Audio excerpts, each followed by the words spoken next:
Chers auditeurs, auditrices des programmes du Studio Kalangu, je suis ravi de vous retrouver dans ce dernier numéro de la semaine de votre émission préférée, le Niger sur Kalangu. Au micro, je suis Habib Garba et avec moi ce soir, Mariam Adé. Mariam, bonsoir, comment tu vas et les jeunes du Ramadan? Ça va très bien, Habib, et de ton côté? Ça va bien, alhamdulillah. Faisons un coucou aux autres collègues qui œuvrent pour la réussite de cette émission. Il s'agit de Issa Lawali, le technicien du jour, et la chef d'édition Adama Dawaki. Alors, Habib, quel est le menu du jour? Mariam, dans cette émission, nous aurons d'abord la rubrique Ramadan, ensuite l'entretien du jour, la rubrique hebdomadaire éducation numérique, le loti préparé par l'équipe PAMA du Studio Kalangu et bien évidemment l'actualité sportive. Chers auditrices et auditeurs, nous allons débuter cette émission par la rubrique Ramadan. Mariam, jeûner pendant le mois de Ramadan est une obligation pour tout musulman et toute musulmane, mais certaines personnes sont exemptées de cette obligation. Qui sont-ils et que doivent-elles faire en compensation? L'imam Tassiou Al-Kali du département de Koni, région d'Ottawa, apporte des éclaircissements au micro de Asuman Moussa Arzika. Liman suwa ne azumi bai washa ba gare su ba. Na farko dai kamar yanzu mutumin da shike matahina tahiya ta dauke shi tahiya wadda aka iya ma kasar yagga lalle in yi ina da azumi akwai matsala kware ka sai yanzu ko banza kwakwata na jinjiki don in ba jinjiki ba da yake tahiya ta mota babu matsala kware ko akwai marashin lahiya mutumin da ba shi da lahiya bai iya ini da azumi in ya zaminta baka da lahiya babu laihi ka aji amma ramkawa mutun zashi akwai wanda yake rashin lahiyan nan nashi ba irin wangana na agana ba wanda ana dibin da an sha magani shikenan a warki rashin lahiya na wanda shike na dindindin kullun kwance na mutun shike rai kwakwai mutu kwakwai to in ya zaminta irin wannan rashin lahiya na ga mutun shi babu azumi gare shi sannan kuma babu wata ramu. Bangaren tsohi wanda sun ga tsuha kwarai fa. Dama ina ta hitun da duk bayanin jeri shikenan tsoho wanda ya tsuha kwarai bai iyawa ka san in tsuha ya tsuha da sai dai a hankali shi ma duk hukuncin su guda ga wanda adda rashin lahiya irin wanga na dindindin ko yaushe kwance na shiki rashin lahiya irin wanda a ganin ba a warkewa shi ma tsohon nan da a haka nan kullun in ya iri kenan ma'ana rana ta faɗi shahid da mudu shi babu zancen kuma ramka azumi gare shi ma hukuncin su ɗaya da wancan marashin lahiya duka waɗanga mutanen mudu ya kamata su fidda kowanne daga cikin su waɗanga mudu shi ka hiddawa kullun da marici sai a hidda mudu yani kwatamcin mudu wanda ya kamata su mudun nan ka san ita tiya mudu hudu gare ko wace tiya mudu hudu aka hiddawa da duka yi haka nan shi kenan walillahi alhamdu sai a raba tiya hudu kenan sai a raba tiya hudu kullun in an ka ini sai ka ba mutum guda mudu har ƙarshen azumin nan ko nawa an kai ana iya haɗe gaba ɗaya ba su ko to malamai sun ce dai kullun a hiddasuwa saboda abin da addalili dama shi azumi ai mai raina an ka wajabta ma shi to baka tabbatar da kana kai gobe ba ballanta ma haka cika watan nan shi yasa kulli yaumin an ka ce kowane ini mutum shi hidda mudu. Chers auditrices et auditeurs des programmes du Studio Kalangu, place à présent l'entretien du jour qui porte sur les instruments de musique de la région du fleuve. Oui, Mariam jadis, ces instruments de musique traditionnelle faisaient la fierté du patrimoine culturel de la région de Tillabéri. Ils ont largement contribué à la promotion de la culture et à renforcer la cohésion sociale au sein de la communauté de la capitale du fleuve. Justement, Habib, aujourd'hui, ces instruments tendent à disparaître. Ils sont de moins en moins utilisés, notamment à raison de la modernisation du secteur musical. Dans la première partie de cet entretien, Moukela Haruna, directeur régional de la culture, explique les différents instruments emblématiques de la région et leur rôle. Le micro de Abdelaziz Hassoumi. Monsieur le directeur, quels sont les instruments de musique traditionnels les plus emblématiques de la région de Tillabéri? En quoi se distinguent-ils de ceux des autres régions? Et les différents instruments de musique les plus emblématiques de la région de Tillabéri, on peut citer entre autres le molo, il y a les gumbé, il y a les tam-tam, il y a aussi biti qui est très emblématique dans la région vers Walam. Il y a Kuntigi, il y a ce qu'on appelle Harei, il y a les Ganga, il y a les Cessé, il y a aussi les goyés et les flûtes. Comment le goyé ou la vielle à une corde a-t-il joué et intégré dans la musique traditionnelle de Tillabéri? Le goyé, c'est presque le même aspect que le molo. Mais le goguet, ça intervient généralement dans les danses de possession. Et c'est aussi utilisé dans les ballets. Au temps des festivals. Les rituels. Voilà, les rituels. Donc, c'est ce que j'appelle les danses de possession et vraiment, comment on appelle tout ce qui est rite animiste. Oui. Donc, le goguet n'a pas, en quelque sorte, une utilisation du grand public. Contrairement au molo qui est utilisé par le grand public, par les profanes. Donc, le goguet, il faut être vraiment un initié pour jouer au goguet. Alors, quelles sont les occasions ou rituels spécifiques à Tillabéri où le dondon, vous savez, le tambour parleur, est indispensable et comment transmet-il des messages? Si on regarde un peu dans le rétroviseur, ces tambours parleurs, ils ont joué un grand rôle au moment où vraiment il n'y a pas ces moyens de communication. Parce que c'est ces tambours-là que on utilise pour annoncer des décès des chefs, pour annoncer la guerre, pour annoncer encore les fêtes. Donc, au lieu de faire monter un cavalier pour faire sillonner toute la région, donc c'est ces tambours-là qui portent la voix, qui amènent le message. Donc, dès qu'on le tape, les initiés savent ce que les tambours-là sont en train de dire. Mais maintenant, ces tambours, malheureusement, ne sont plus utilisés. On a seulement, aujourd'hui, les crieurs publics qui utilisent, et ça aussi, c'est dans les quartiers, c'est pas vraiment à l'échelle de toute la région. Jadis, à Zarmaganda, à la fin de récolte ou au cours des grandes cérémonies, on voit qu'on utilise toujours le biti. Est-ce que aujourd'hui cela existe encore? Le biti existe toujours et vraiment ça fait la fierté du département de Walam. C'est vraiment leur instrument emblématique. Dès qu'on tape ça, on sait que c'est eux. Et donc, je crois que c'est devenu vraiment l'emblème de comment on appelle, du Zarmaganda. Alors, comment le goumbé ou les biti ont-ils évolué au fil du temps? Malheureusement, je dis malheureusement, c'est plutôt vraiment dans la descente aux enfers pour ces instruments-là. On ne les utilise plus, même dans les représentations artistiques. Les gens préfèrent partir enregistrer des sons virtuels comme ça pour les suivre. Alors que il y a ces instruments-là, c'est ça qui fait notre diversité culturelle, c'est ça qui fait notre identité culturelle. Et encore, il y a aussi les héritiers. Les héritiers même de ces, comment on appelle, de ces instruments-là. Aujourd'hui, les enfants ne veulent plus hériter, ne veulent plus faire ce métier-là. Jadis que leur père a dû vraiment, comment on appelle, pour égayer tout le village, pour égayer vraiment toute la région. Donc, les enfants refusent de suivre les chemins de leur père, vous voyez. Donc, ces instruments sont en train de tomber dans l'oubli, ils sont en train de tomber vraiment, comment on appelle, dans la désuétude. Pour voir maintenant ces genres d'instruments, il faut aller même au musée national.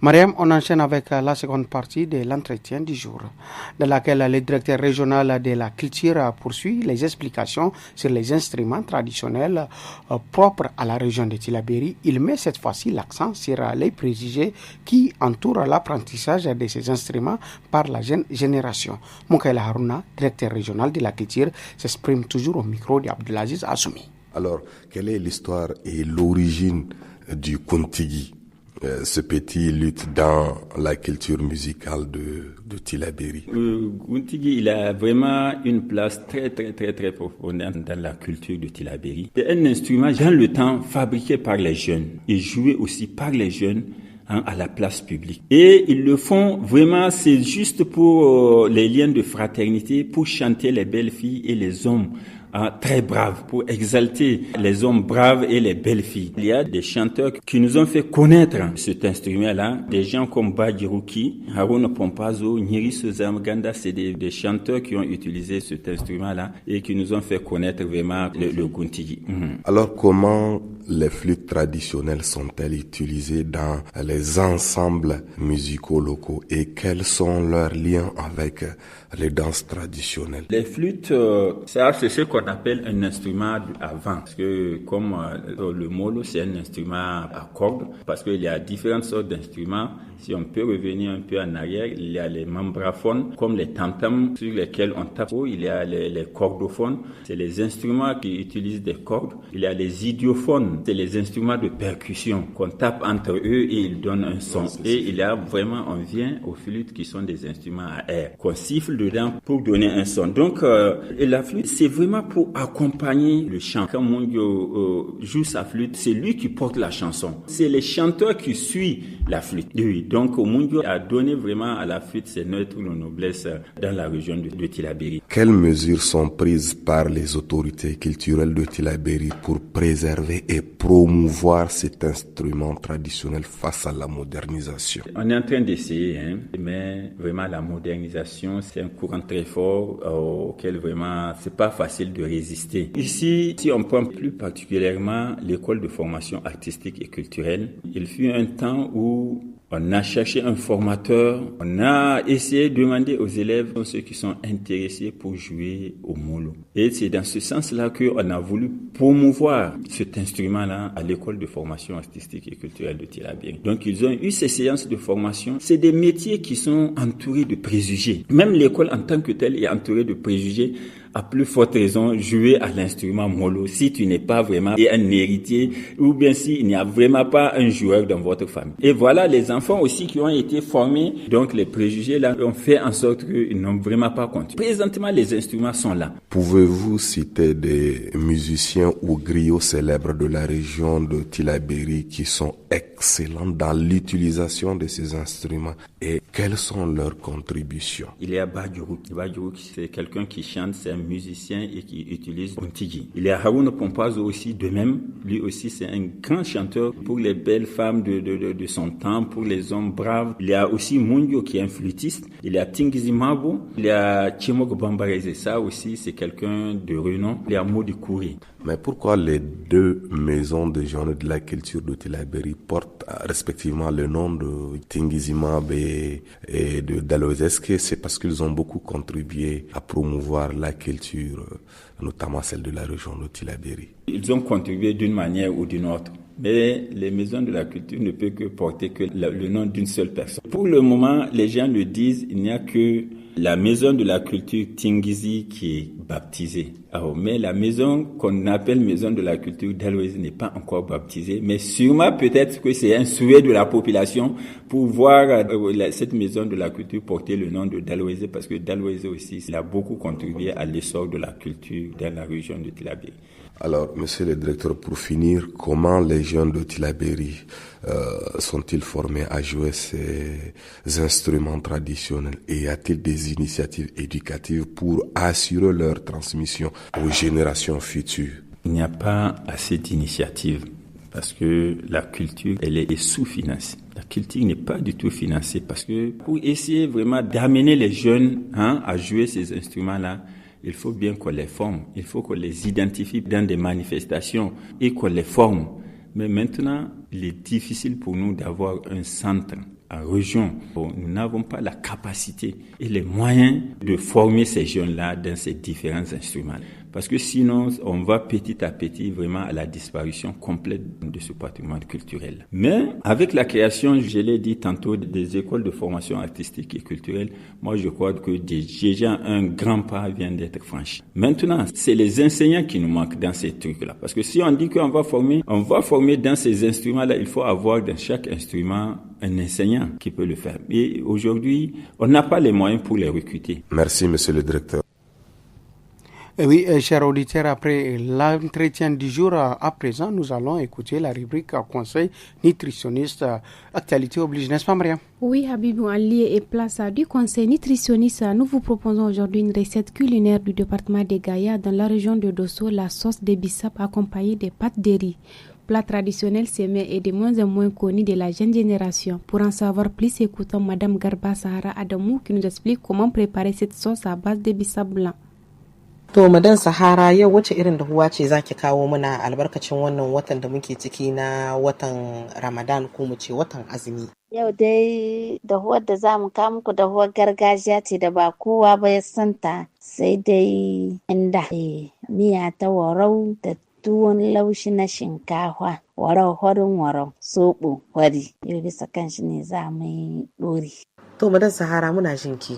da farko mi da mi ya kamata a nema domin a yi wannan miyawaro, kuma da mi ake cin ma miyawaro ken? To na farko dai ka kashin ka misali dai na kilo guda za mu yi, ka kashin ka kilo guda ka wanke ta ka jika ka aji, ka aza tukunya ka zuba ruwa sun fara gumi-gumin nan ka zuba shinkafa ka ruhe ka yi ta batunta ta fara dahuwa ta fara ruwa na tsanewa suna tsanewa kana ganewa da sun tsane sai ka ɗauki muciya ka tuƙe ta da kyau za ta koma ma lumi kamar kayi tuwon masara sai ka rihe. Yanzu sai mu komo kuma ga miya ka sai naman ka demi kilo ma ya isa, naman rago ka aje shi kusa, kayan yajin ka su tafarnuwa yaji da albasarka da guda ga tattasan ka kaɗan ga kwalan shakka soyayya ka daka ta dakan hannu za a yi ba ta gadige ba, kwalan shi za a daddaka ta kamar irin da kan ƙauye da aka yi, ga daudau kalwarka ga gabunka duka kusa aje, da aron majinka da gishirinka duka dai suna nan aje dabura kusa, shi waro in ka daka shi ka tankaɗe ka aje kusa da garin rogo na ɗarma miyar kaɗan shi ma a tankaɗe shi a aje kusa. Su ake da bukata da man ka kusa duka na aje kusa, ba dole ba sai ka sa tumatir fresh, in ka ga dama ka sa shi kuma ka aje shi daban ga man ka da ɗan lamtinka kaɗan sai ka taho nan. To yanzu sai mu zo wajen sa kayan miya cikin tukunya nake so in ce. Yanzu ka aza tukunya ka zuba mai ka wanke nama ka zuba shi. Ka daka tafarnuwarka da tanka ɗanyak ka zuba ciki da yajinka. Ka yanka albasa ka sa sai ka ruhe. Ka ruhe in ka ruhe kana jin kamshi yana tashi da ya tashi sai ka motsa shi. Da ko aron majin ka da guda. Yadda ka iya sa dai wanda ka kaso sai ka sa ciki ka murza ka sa ya ciki ka liƙe. Ka ƙara motsa shi ka motsa bayan ka soya naman ka kayi komi da komi kamshin nan ya fara tashi sai ka zuba gujiyar da kakka. In ka zuba ta sai ka sa tattasan ka da kalwarka da gabonka duka suna nan sai ka zuba ka dan soya ka zuba yan ruwa kamar bol guda haka ya isa sai ka rihe kuma. In ka rihe a jima kaɗan ka ƙara motsa ka motsa. In ka lura da kayan miyan duk sun haɗu sun motsu da kyau sai ka tsaye da ruwan miyanka. In ka tsaye da ruwan miyanka ka bar su ya kwaikwayu daidai ruwan da kake so ya tsaya. In ta kwaikwayi kai da kanka kana jin kamshin sai ka ɗobo warawakin nan da ka daka yana aji dabra bishiya guda sai ka zuba ciki. In ka zuba ciki ka ruhe, in ka ruhe a jima kaɗan ka buɗe shi sai ka ɗobo ka lasa. In daidai yamin da kake so ya ishe ka shikenan. Akwai ɗan garin ka tankaɗaɗɗe gari na rogo wanda ba da tsaki sai ka ɗan zuba shi ka ɗarma miyarka. To wallahi in ka fara cin shi ba ka ba yaro mai ƙiuya. Studio Kalangu est un média de la Fondation Hirondelle financé par la coopération suisse, la Norvège, l'Union européenne et la Grande-Bretagne. Chers auditeurs, la rubrique éducation numérique à présent, nous allons accueillir Ousmane Mahmoudou, responsable du desk numérique au studio Kalangu. Bonsoir Ousmane. Bonsoir Mariama, bonsoir Habibou et bonsoir à tous les auditeurs. Bonsoir Ousmane. Dans la rubrique éducation numérique, aujourd'hui on va parler d'un sujet qui touche directement nos téléphones, les arnaques en ligne. Interpol annonce une vaste opération en Afrique avec des centaines d'arrestations. Ousmane, qu'est-ce qui s'est-il passé exactement? Alors oui, Interpol a publié un rapport. Alors Interpol, pour rappeler un peu, c'est la police internationale qui travaille de concert avec beaucoup de pays dans le monde.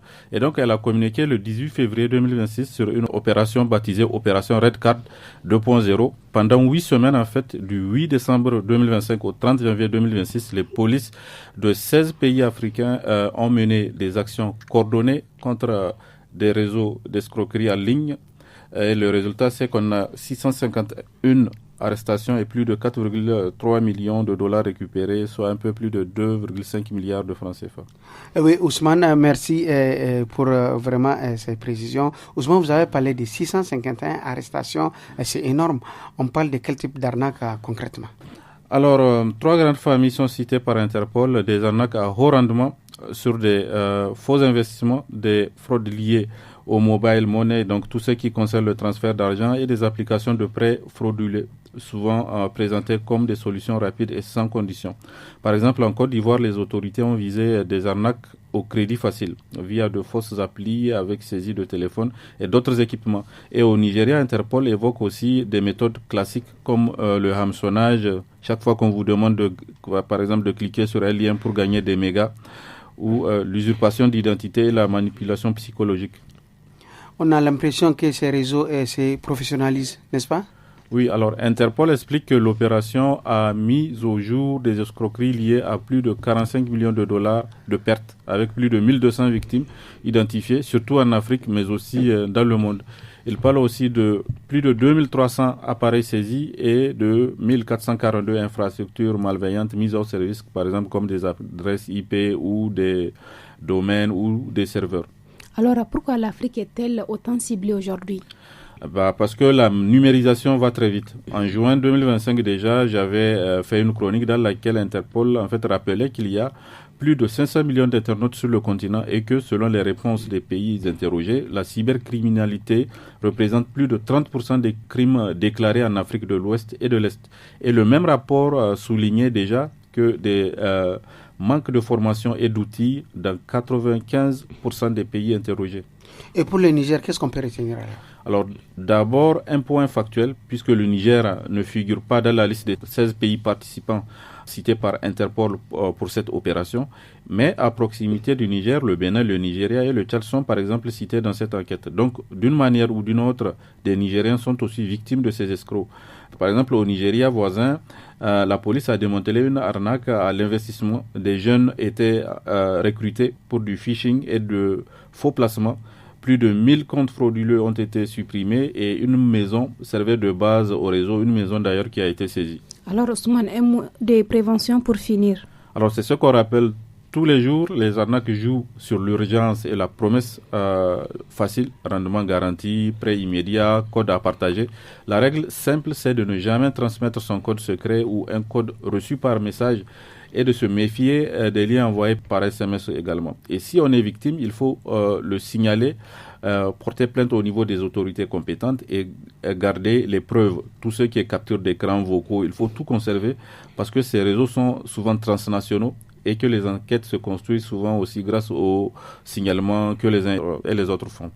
Ousmane, merci beaucoup. On retient donc d'une opération d'ampleur, un crime très organisé et une réponse qui passe autant par la coopération policière que par l'éducation numérique au quotidien. Merci vraiment, à la semaine prochaine. Merci, à la semaine prochaine. Bye bye. C'était la rubrique éducation numérique de ce jeudi 26 février 2026. Place à présent à l'écho de région Habibou.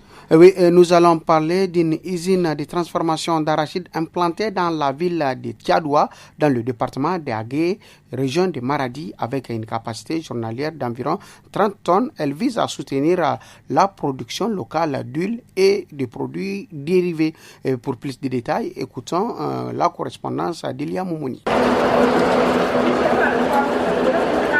Yaƙi da rashin aikin yi na matasa shine babban dalilin da yasa aka kafa wannan masana'antar sarrafa gyada saboda ƙarfin samar da take da shi. Wannan masana'anta tana ragewa masu sana'ar sarrafa gyada zuwa kayayyakin da ake samu da gare ta wahala da ɓata lokaci. Hajiya na Jubi Haruna wadda ta assa masana'antar ta bayyana hakan. A rana in muka kunna injinoninmu duka gaba daya muna iya hidda litir 600. Shi kuma bangaren abincin dabbobi to muna iya samun ton dai 17.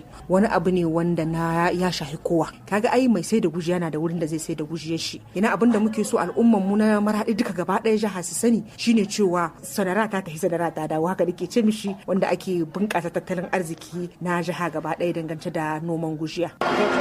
A yau kamfanin yana ɗaukar ma'aikata 75, mafi yawan su mata ne. Kowane ma'aikaci yana gudanar da aikin da aka ɗora masa cikin kulawa da ƙwarewa. Shugabar ma'aikata Bushara Haruna Mati ta ce tana alfahari da aikin da ake yi. Wa'annan ma'aikata dai alhamdulillah kowa ya san aikin shi, kan mazan kowa yana bangare na aikin da aka aza shi. Su ma mata haka zalika kowa yana da wurin shi nan da yake aiki. Akwai masu hidoma, akwai masu cibira shi, akwai masu dai nikan gujiyar dai kowa dai da irin abin da yake yi. Mu ba mu kaɗai ba muke, muna ma kawo ma al'ummar Caduwa kamar taimako ne, su ma su zo su kawo ƙari mu gama ƙari da ƙari mu namu su ma su kawo a musu, ba mu da matsala, duka ana yi gaba daya. Bayan namu mu ma dai suna iya kawo nasu a zo a hidda musu ma a musu komai su su sai da.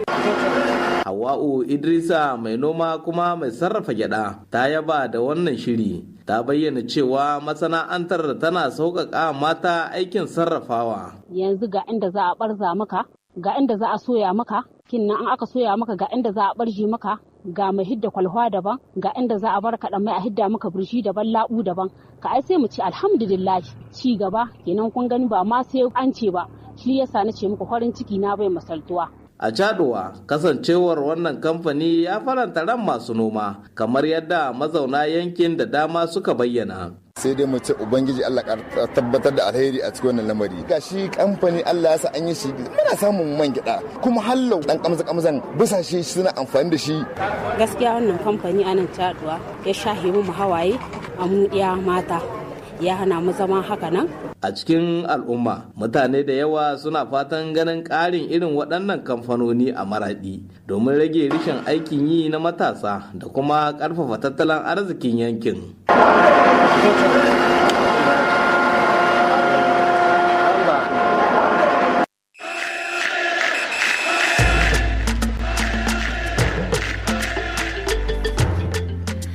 Chers auditeurs, si vous venez de nous rejoindre, vous êtes à l'écoute de l'émission Les Niger sur Kalangu. Place à présent à la page sport avec Assoumana China. Bonsoir China. Bonsoir Mariam, bonsoir Habibou. Bonsoir China. Alors parlons des matchs retour des barrages de la Ligue des Champions IFA de la soirée d'hier. Assoumana. Oui, débutons par le duel franco-français entre le PSG et Monaco. Le Paris Saint-Germain a validé son billet pour le 8e de finale. Après sa victoire 3-2 à l'aller grâce à un doublé de Désiré Doué, le club parisien a assuré lors du retour en obtenant un nul 2-2 face à Monaco. Les Parisiens poursuivent donc leur route européenne. Au Santiago Bernabéu, le Real Madrid s'est qualifié avec autorité, vainqueur 1-0 à l'aller. Les Madrilènes ont confirmé au retour 2-1 pour un score cumulé de 3-1. Benfica avait ouvert le score rapidement, mais Vinicius Junior a répondu presque immédiatement et a ensuite offert le but de la victoire. Entre la Juventus et Galatasaray, le duel a été l'un des plus spectaculaires. Battu lourdement 5-2 à l'aller, la Juventus a tenté une remontada en menant 3-0 à l'Allianz Stadium. L'espoir était bien réel, mais Galatasaray a fait preuve d'une incroyable force mentale. En prolongation, Osimhen et Yilmaz ont frappé pour sceller la qualification des Turcs. Entre Atlanta et Dortmund, ce fut la surprise. Atlanta a créé la sensation en renversant le Borussia Dortmund. Battu 2-0 à l'aller, les Italiens ont livré une prestation magistrale au retour, s'imposant 4-1. Avec un score cumulé de 4-3, Bergame poursuit son aventure européenne et élimine un poids lourd allemand. Le 8e de finale s'annonce donc explosif. Les têtes de série devront se méfier de ces outsiders sortis des barrages, capables de créer la surprise. Pour les spectateurs, c'est la promesse de confrontation prestigieuse dès février, avec plus de suspense et d'intensité que jamais. Le tirage au sort de ces 8e de finale aura lieu demain, vendredi 27 février 2026. Et c'est la fin de cette page sport d'aujourd'hui. Merci China. Place à présent au loti du jour qui s'intéresse aujourd'hui à l'infertilité. Au Niger, le problème de l'infertilité est avant tout individuel. La femme qui se sent celle concernée par ce problème est la première à se consulter. Selon le professeur Madi Nayama, en 2019, à l'occasion d'un atelier, il a été indiqué que dans la maternité Issa Kagazobi de Niamey, une maternité de référence, 9% des femmes consultent pour les problèmes d'infertilité. Cependant, les causes d'infertilité sont nombreuses selon les spécialistes. C'est ce qu'expliquent les femmes du studio Kalangu dans ce loti. Affairage, affairage, affairage, affairage.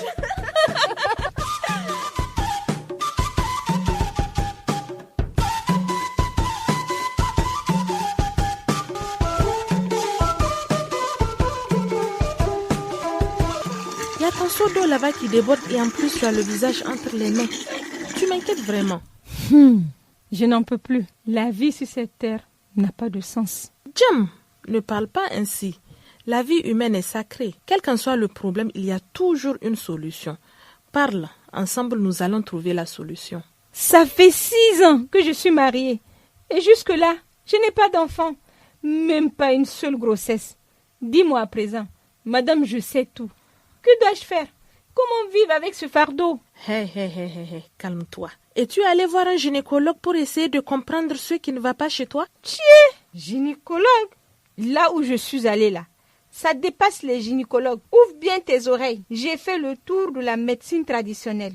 Pris toutes sortes d'infusions et de purges. Rien du tout. À cause de ça, ma belle famille me déteste. Je ne peux même plus aller au baptême. Je deviens le sujet de conversation de tout le quartier. Même mon mari n'est plus le même. Voilà le problème. Sans examen, tu ne peux pas savoir ce qui ne va pas. Je t'explique un peu. Il y a entre autres l'infertilité primaire et l'infertilité secondaire. L'infertilité primaire, c'est lorsque la patiente n'a jamais été enceinte. L'autre cas, l'infertilité secondaire, lorsqu'il existe des antécédents de grossesse menés à terme ou fausse couche. Mais attends, l'infertilité primaire, c'est mon cas? Justement, tout d'abord, prends un rendez-vous avec un gynécologue. Un gynécologue? Non, ça coûte cher. Non. Tu peux aller dans les centres de santé publics comme les maternités ou les centres de santé et de reproduction. Ah, j'oubliais. Tu as quel âge d'abord? Moi, je suis encore jeune. Je n'ai que 35 ans. Qu'est-ce que tu crois? Oui, je n'ai que 35 ans. Tu ne sais pas que c'est à partir de 30 ans que les problèmes commencent? Le principal facteur qui limite la fertilité reste l'âge maternel. Selon les experts, les femmes qui veulent faire un enfant doivent songer à la maternité avant 35 ans. Si elles ne veulent pas connaître des soucis d'enfantement, car laisse-moi te dire que la fertilité des femmes est à son maximum à 20 ans. À 30 ans, une femme ne dispose plus que de 12% de ses ovules et n'en a plus que 3% à l'âge de 40 ans. Quoi? Mais je suis foutue! Non, calme-toi. Cela ne veut pas dire que tu ne pourras pas tomber enceinte. Songe à ce fameux rendez-vous dont je t'ai parlé. Mais attention, surtout n'y va pas seul. Fais-toi accompagner par ton mari, car il se pourrait que le problème vienne de lui. Ah, ça, tu as raison. Durant toutes ces années de calvaire, pas une seule fois, mon cher époux n'a été inquiété. Autre chose à savoir, la vie quotidienne impacte la fertilité. Certains facteurs perturbent la fertilité à la fois chez l'homme et la femme. Parmi eux, le surpoids ou le sous-poids, les conditions de travail, par exemple l'exposition prolongée à la chaleur, longue durée de transport, le stress, le manque de sommeil, le tabac, l'alcool, la consommation de drogue et de café chez la femme, le sport intensif et surtout, de nos jours, l'exposition prolongée aux ondes mobiles comme le téléphone. Tout ça là, quoi qu'il en soit, j'ai bien noté. Je te remercie infiniment. Fini la dépression. Courage, ma belle.